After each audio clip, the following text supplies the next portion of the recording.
آواز سپیکر دی کافی دینا تو ڈسٹرب ہے، آواز نہ نرم ہوئے۔ ان الحمد للہ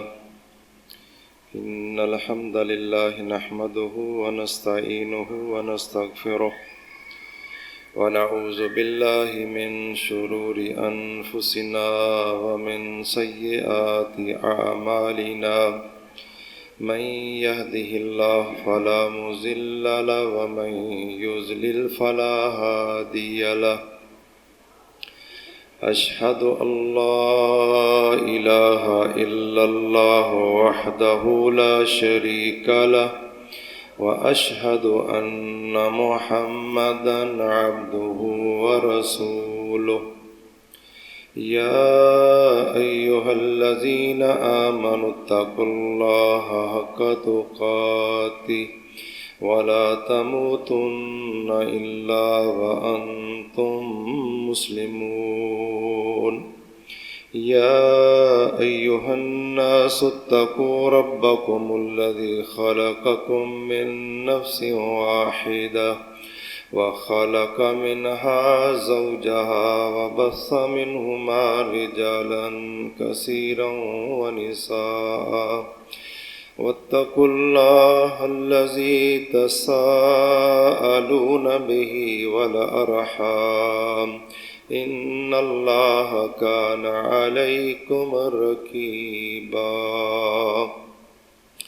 يا أيها الذين آمنوا اتقوا الله وقولوا قولا سديدا يصلح لكم أعمالكم ويغفر لكم ذنوبكم، ومن يطع الله ورسوله فقد فاز فوزا عظيما،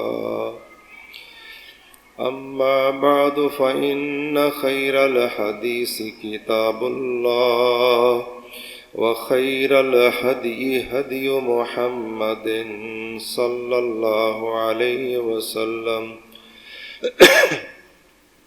وشر الأمور محدثاتها، وكل محدثة بدعة، وكل بدعة ضلالة، وكل ضلالة في النار۔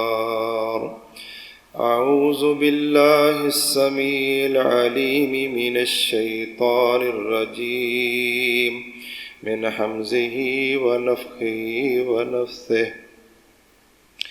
شهر رمضان الذي أنزل فيه القرآن هدى للناس وبينات من الهدى والفرقان، فمن شهد منكم الشهر فليصم، ومن كان مريضا أو على سفر فعدة من أيام أخر، يريد الله بكم اليسر ولا يريد بكم العسر، ولتكملوا العدة ولتكبروا الله على ما هداكم ولعلكم تشكرون۔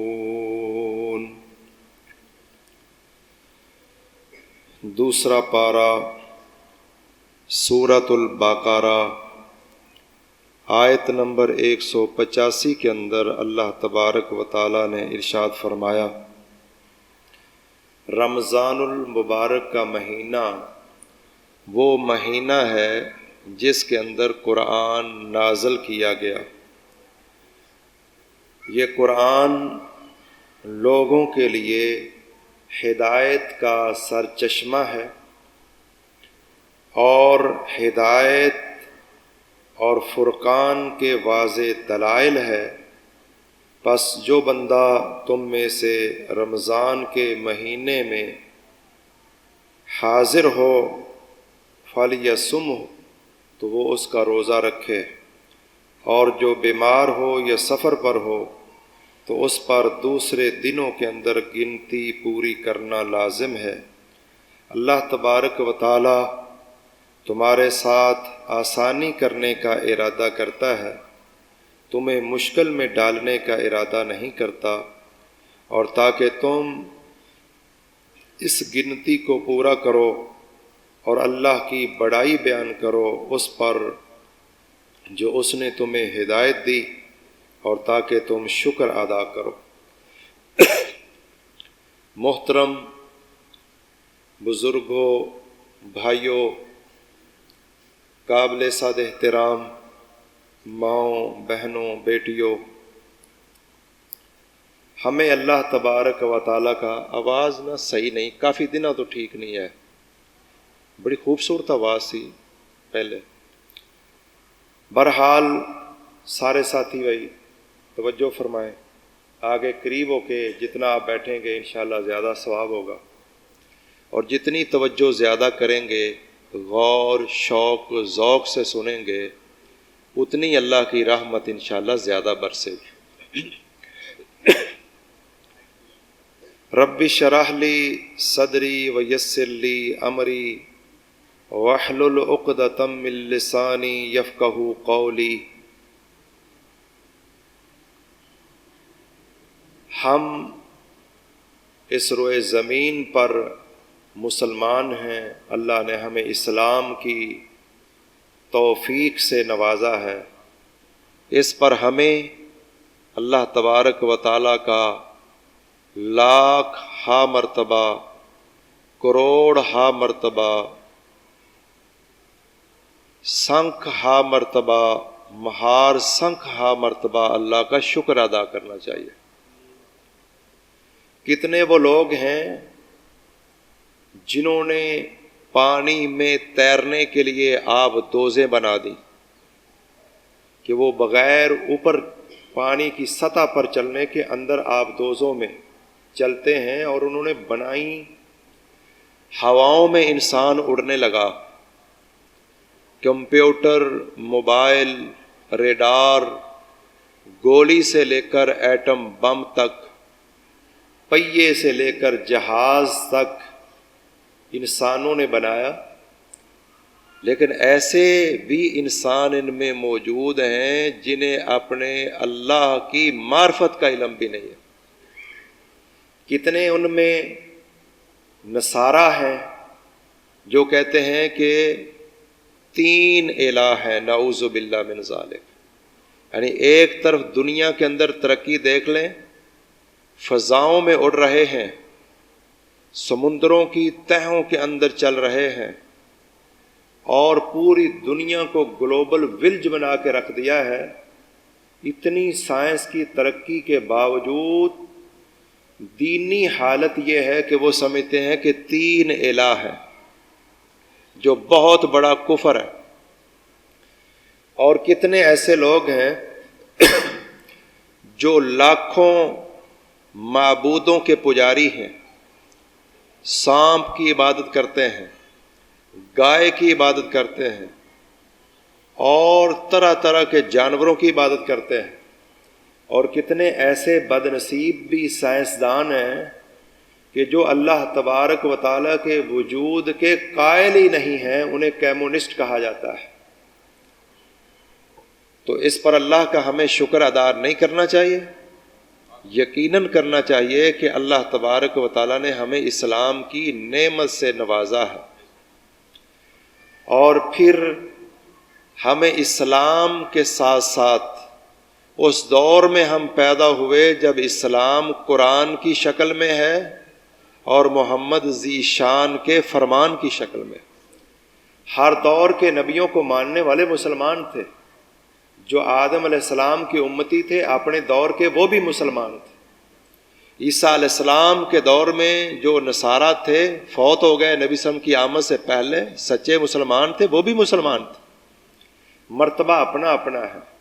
ہمیں اللہ تبارک و تعالیٰ نے اس دور میں پیدا فرمایا کہ ہمیں محمد مصطفیٰ، سارے پڑھیں بھائی، صلی اللہ علیہ وآلہ وسلم کی امت میں پیدا فرمایا کہ عیسیٰ علیہ السلام اس امت میں نزول فرمائیں گے اعزاز لینے کے لیے۔ اس امت میں اللہ تبارک و تعالیٰ نے ہمیں پیدا فرمایا، اور نبی کریم صلی اللہ علیہ وسلم کا کلمہ پڑھنے کی توفیق عطا فرمائی۔ اور یہ قرآن جو آج جس کی تلاوت مکمل ہوئی، یہ قرآن ماننے، پڑھنے، سننے، سمجھنے کی توفیق عطا فرمائے، اور محمد الرسول اللہ صلی اللہ علیہ وآلہ وسلم کے فرامین صحیح بخاری، صحیح مسلم، دیگر کتب احادیث کی روشنی میں ورثے کے طور پر ہمیں اللہ تبارک و تعالیٰ نے یہ چیزیں عطا فرمائیں، علماء پیدا کیے، فقہائے کرام پیدا کیے، یہ سٹیٹس اور مرتبہ اللہ تبارک و تعالیٰ نے امت مصطفیٰ کو عطا فرمایا۔ اکرم بہم وارثم و موروثا، ان علماء کے مورث انبیاء کرام ہیں، اور وارث ابو بکر صدیق سے لے کر قیامت تک آنے والا آخری عالم، یہ سب ورثاء ہیں، اور محمد ذی شان صلی اللہ علیہ وسلم مورث ہیں، اور ورثہ اللہ کا قرآن اور محمد صلی اللہ علیہ وسلم کا فرمان ہے۔ یہ قرآن آج کس قدر مسلم امہ جو ہے وہ غافل ہے قرآن سے۔ آپ جتنے اینکر ہیں انہیں سن لیں، وہ فر انگریزی انگلش بول لیتے ہیں، لیکن قرآن مجید ناظرہ پڑھنا بھی کتنے اینکروں کے لیے مشکل ہے، اور پھر اس کا ترجمہ، یہ تو بہت خال خال لوگ ہوں گے، پھر اس کی تفسیر فگر اور زیادہ کم ہو جائے گا۔ یعنی ایک طرف دنیا کی طرف اتنی توجہ، اور قرآن جو سارے علوم کا بادشاہ ہے، سب سے بڑا علم، اسے ہماری لاپرواہی اور بے پرواہی ہے، یہ بہت بڑے خسارے کی بات ہے۔ اس لیے آئیے آج کی اس بزم میں ہم قرآن مجید ہم سے کیا تقاضا کرتا ہے، قرآن کیا ہے؟ یہ اللہ تبارک و تعالیٰ کا کلام ہے، تنزیل من رب العالمین، سب کائنات اللہ کی مخلوق ہے، اللہ تبارک و تعالیٰ اکیلا خالق، مالک، رازق ہے، ساری کائنات اس کی مخلوق، مملوک ہے، سب اس کے بندے ہیں۔ اور بندہ ہونا، بندہ کہتے ہیں غلام کو، بندگی جس میں آ جائے اس کی عظمت کا کیا کہنا، جو رب کا بندہ بن جائے۔ محمد الرسول اللہ صلی اللہ علیہ وآلہ وسلم اس کائنات میں انا سید ولد آدم ولا فخرا، فرمایا میں آدم کی ساری اولاد کا سردار ہوں، مجھے اس بات پر کوئی فخر نہیں، یعنی میں فخر کے طور پر نہیں کہہ رہا۔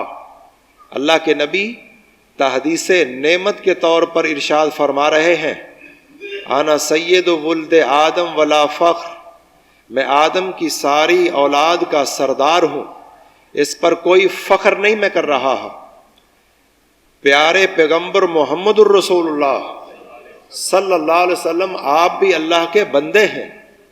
سبحان الذی اسری بعبدہ لیلا من المسجد الحرام الی المسجد الاقصی، آپ اندازہ فرمائیے کتنا عظیم معجزہ ہے، اور سب سے عظیم نبی، عظیم ترین معجزہ، رات کے ایک حصے میں ساتوں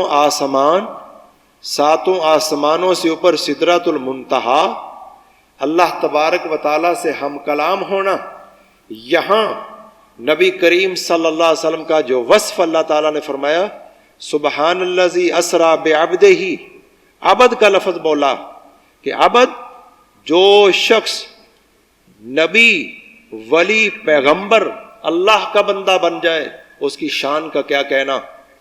اللہ تبارک و تعالیٰ نے اس موقع پر بعبدہ ہی، عبد کے لفظ کو بول کر کہ وہ نبی، پیغمبر اللہ کے بندے ہیں، اور اللہ کے نبی، ولی اللہ کے بندے بن کر اس میں فخر محسوس کرتے ہیں کہ ہم اللہ کے بندے ہیں۔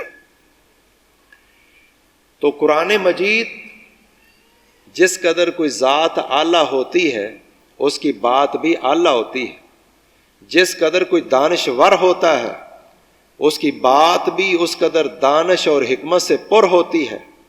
ساری کائنات کے دانشوروں کو پیدا کرنے والا کون؟ اللہ رب العالمین ہے۔ تو اللہ کا کلام قرآن ہے۔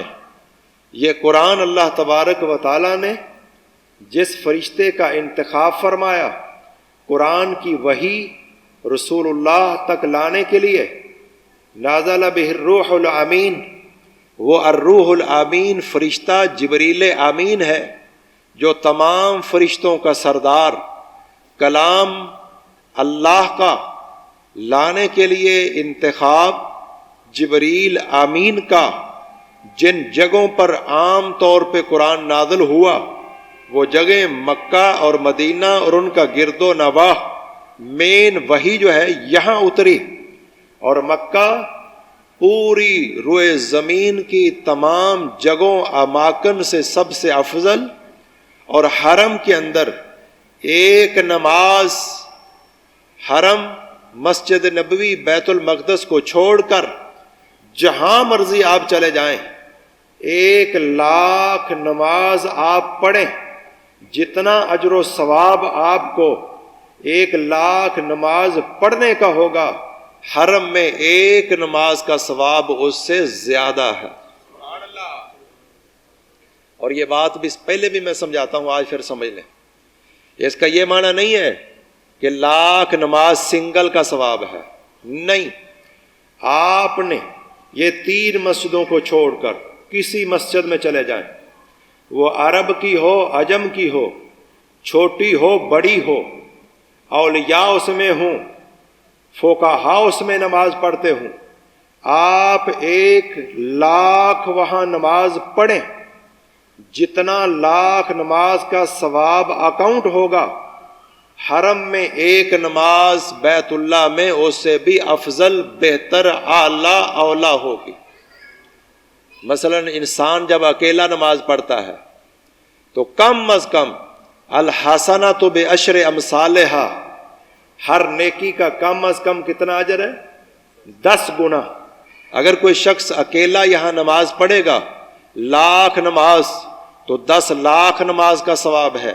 حرم کی ایک نماز 10,00,000 سے افضل ہوگی۔ اور یہی انسان جب نماز با جماعت پڑھتا ہے تو اکیلے کی نماز سے 27 گنا کے برابر ہے۔ اب اکیلے کی نماز 10 نمازیں، جماعت کے ساتھ 27 گنا، 27 کو 10 سے ضرب دیں 270 جواب آئے گا۔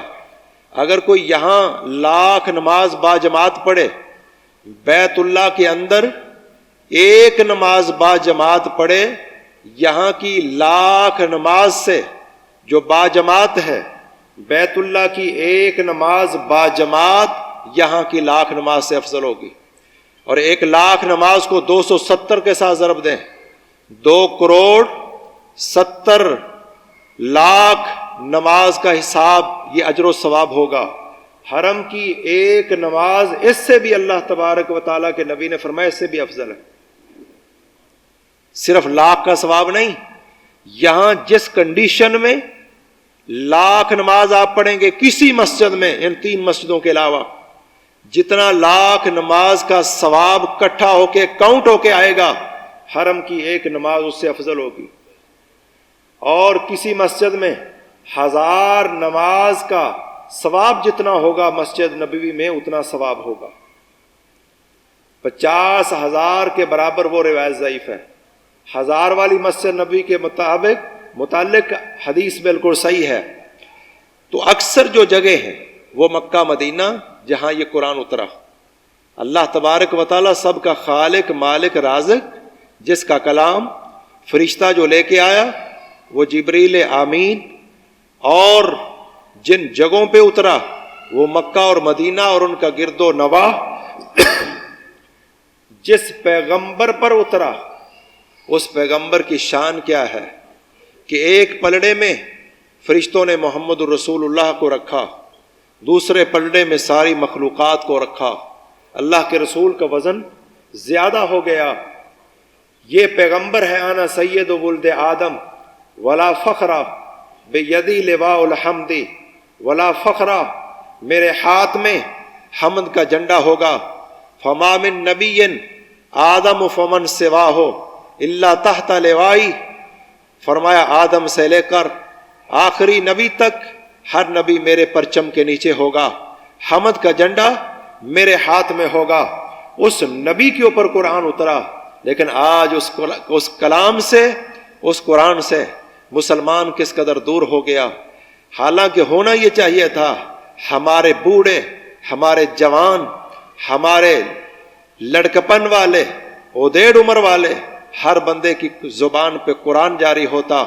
سکولز، کالجز، یونیورسٹیوں کے اندر قرآن مجید بطور نصاب پڑھایا جاتا، اس کا ترجمہ پڑھایا جاتا، اس کی تفسیر پڑھائی جاتی. اتنی دیر تک کسی کو ایم اے ماسٹر کی ڈگری نہ دی جاتی جب تک وہ قرآن کو نہ سمجھتا. لیکن افسوس اور المیہ تو یہ ہوا کہ کچھ لوگوں نے جو اپنے نام کے ساتھ ٹائٹل مفتی کا بھی رکھتے ہیں، بڑے بڑے مجتہدین نے کہا کہ عامی شخص کو قرآن مجید جو ہے وہ خود ترجمے کے ساتھ نہیں پڑھنا چاہیے. اور یہ آج بھی بڑے دھڑلے کے ساتھ وہ فتویٰ دے رہے ہیں کہ جناب پوچھا گیا کس مترجم کا ترجمہ پڑھا جائے، کہا کسی مترجم کا ترجمہ پڑھنے کی ضرورت نہیں ہے، بس قرآن کو آپ ناظرہ پڑھو اور علماء سے مسائل پوچھو، خود ترجمہ جو ہے وہ مت پڑھو. لا حول ولا قوت الا باللہ. یہاں یہ بات میں تفصیل سے تھوڑی سی ذکر کروں گا کہ یہاں دو انتہائیں ہیں. ایک انتہا تو آپ نے سن لی ہے کہ عوام الناس جو درس نظامی کا فاضل نہ ہو اور پڑھا لکھا عالم نہ ہو وہ قرآن کا ترجمہ نہ پڑھے، نعوذ باللہ، وہ قرآن کی تفسیر نہ پڑھے، نعوذ باللہ. یہ بھی انتہا. قرآن تو ہر انسان کے لیے آیا ہے. وَلَقَدْ يَسَّرْنَا الْقُرْآنَ لِلذِّكْرِ فَهَلْ مِن مُدَّكِرٍ، فرمایا ہم نے قرآن کو آسان کر دیا ہے نصیحت حاصل کرنے کے لیے. فَهَلْ مِن مُدَّكِرٍ، کیا ہے کوئی نصیحت حاصل کرنے والا؟ اٹھو آؤ، قرآن نصیحت کے لیے ہم نے آسان کر دیا ہے. ایک انتہا تو یہ ہوئی کہ جناب پابندی عائد کر دی گئی. جنہوں نے قرآن مجید کا ترجمہ شروع میں لکھا، یہ پکا بند کر دو، جنہوں نے قرآن مجید کا ترجمہ لکھا ان کے اوپر بھی ظلم و ستم ہوا کہ انہوں نے اچھا نہیں کیا. کیوں؟ یہ لوگ سمجھتے ہیں اگر قرآن کا ترجمہ لوگوں نے پڑھنا شروع کر دیا، بخاری کا ترجمہ لوگوں نے پڑھنا شروع کر دیا، صحیح مسلم کا ترجمہ لوگوں نے پڑھنا شروع کر دیا، ابو داود، نسائی، ترمذی، ابن ماجہ، دیگر کتب احادیث اگر لوگوں نے ان کا ترجمہ شروع کر دیا، پھر یہ تقلید کا بندھن، تقلید کا پٹا گلے سے لوگ اتار پھینکیں گے اور ہر شخص کہے گا کہ دو ہی چیزیں حجت ہیں، ایک اللہ کا قرآن ہے، دوسرا محمد صلی اللہ علیہ وسلم کا فرمان ہے. باقی تمام فقہائے کرام، ائمہ دین، مجتہدین، ان کی عظمت کو سلام، ان کے اقوال وہ پیش کیے جائیں گے.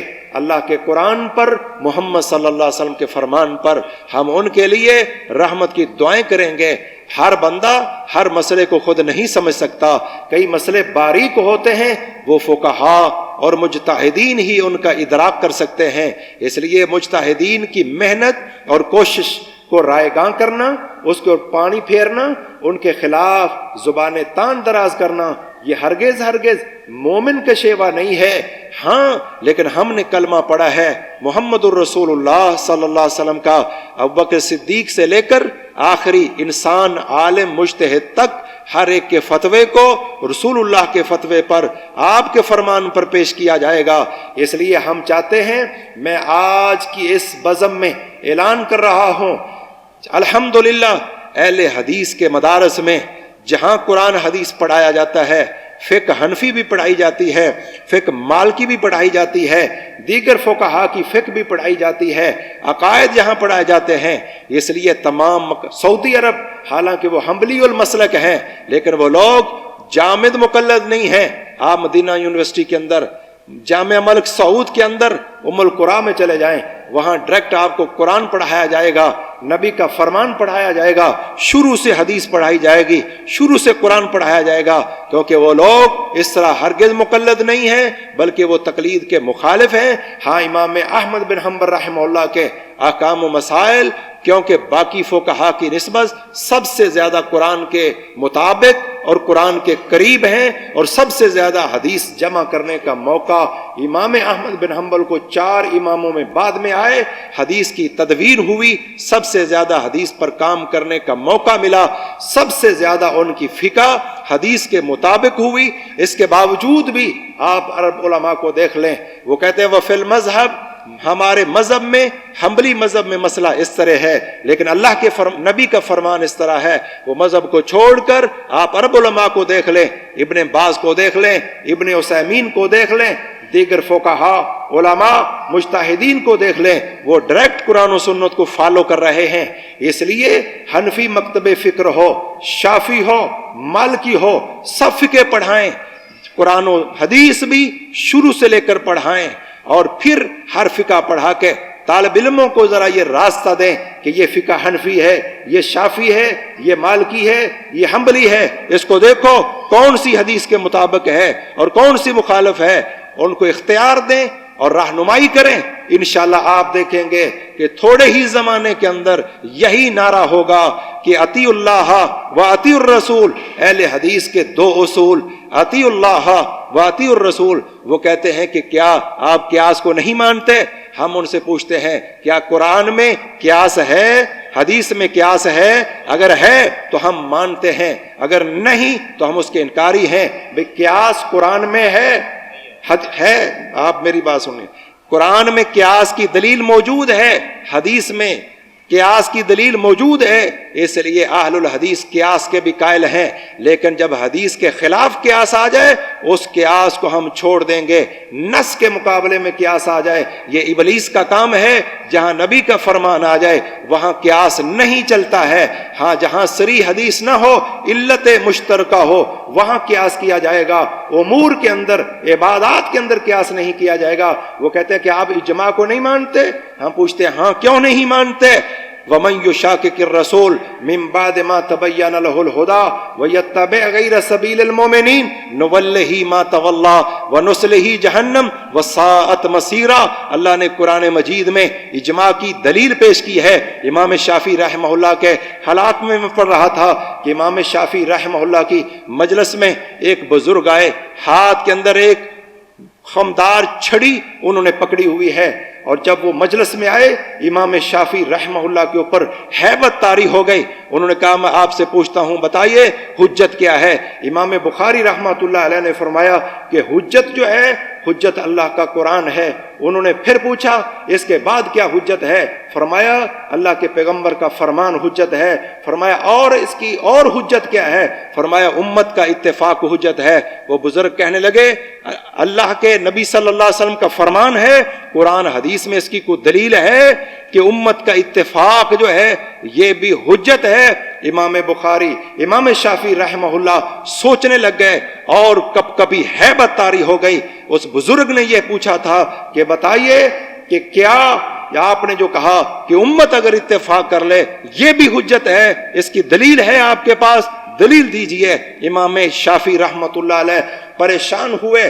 وہ بزرگ کہنے لگے آپ کے پاس 3 دن کی مہلت ہے، 3 دن تک مجھے دلیل دیجئے وگرنہ اللہ کے ہاں توبہ کیجئے۔ کہتے امام شافعی رحمہ اللہ گھر چلے گئے، سوچتے رہے، نماز میں نکلتے ہوں گے، گھر رہے۔ 3 دن کے بعد امام شافعی رحمۃ اللہ علیہ مجلس کے اندر آئے، اور امام شافعی کے آنے کے بعد وہ بزرگ پھر آئے۔ کیا دلیل ہے؟ امام شافعی رحمہ اللہ نے قرآن کی یہی آیت پڑھی وَمَن يُشَاقِقِ الرَّسُولَ مِن بَعْدِ مَا تَبَيَّنَ لَهُ الْهُدَىٰ وَيَتَّبِعْ غَيْرَ سَبِيلِ الْمُؤْمِنِينَ نُوَلِّهِ مَا تَوَلَّىٰ وَنُصْلِهِ جَهَنَّمَ وَسَاءَتْ مَصِيرًا۔ امام شافعی رحمۃ اللہ علیہ نے فرمایا، لوگوں کو فرمایا کہ لوگوں، میں نے ان 3 دنوں میں ہر روز 3 مرتبہ قرآن پڑھا ہے۔ پہلے دن 3 مرتبہ قرآن پڑھا، دلیل سمجھ نہیں آئی۔ پھر دوسرے دن پورا قرآن 3 مرتبہ پڑھا ہے، پھر دلیل سمجھ نہیں آئی۔